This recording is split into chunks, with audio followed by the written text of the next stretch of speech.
It's a diplomatic moment 3 decades in the making. From July 2nd to 3rd, Prime Minister Narendra Modi will travel to Ghana, his first official visit to the West African nation and the first bilateral visit by an Indian Prime Minister in 30 years. But why Ghana?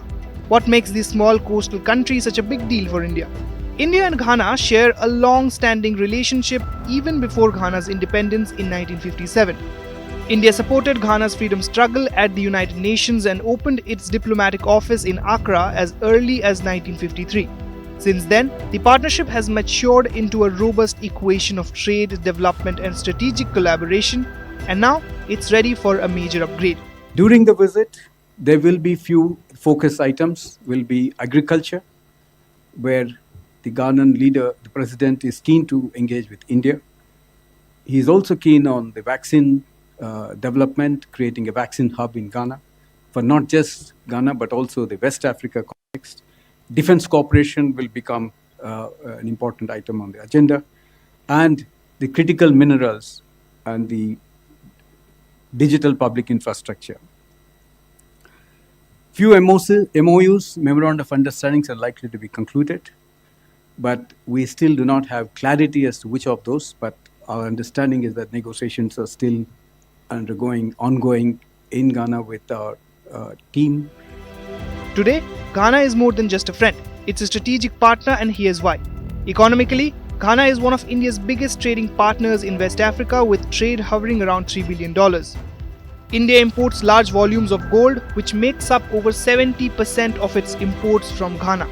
Add to that Ghana's status as Africa's top gold producer and its emergence as the 8th largest oil producer, and you have got a resource-rich economy that fits perfectly into India's energy and resource diversification goals. But it's not just about gold and oil. Ghana offers India a gateway to West Africa and a critical node in the global south.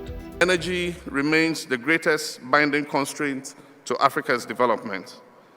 India also suffers its own challenges with access to power, especially in the rural areas. And yet for Africa and India, we have the most promise in using the free energy of the sun to transform the lives of our people. It is unacceptable and indeed a shame that many of the countries with the highest utilization of solar power are located in temperate climates that have a relatively much lower level of insulation than India and Africa. Ghana's geopolitical location makes it a launchpad for deeper Indian engagement with ECOWAS, the 15-nation regional bloc. More importantly, in a region rocked by coups and instability, Ghana stands tall as a stable democracy, with 8 peaceful elections since 1996. That democratic credibility aligns with India's push for a rules-based international order and makes Ghana a trusted partner in Africa. There's also a security dimension, and for India that's becoming more urgent. West Africa is facing a rising tide of extremism and instability, especially in the Sahel region. Ghana borders Burkina Faso and Togo, both threatened by extremist groups. India sees Ghana as a security partner, a country with a strong counterterrorism strategy and leadership in the Accra initiative, aimed at regional defense cooperation.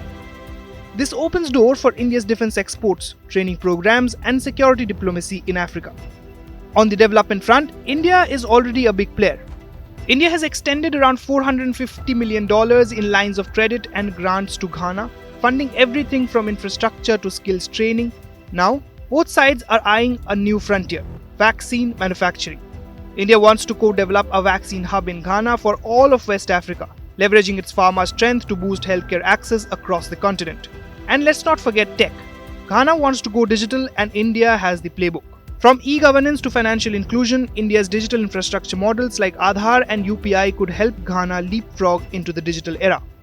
This digital partnership could reshape how West Africa does business and governance.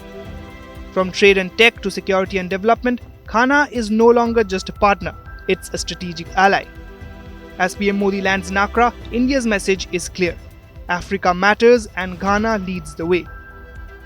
With Farhan Khan, Bureau Report, India Today Global.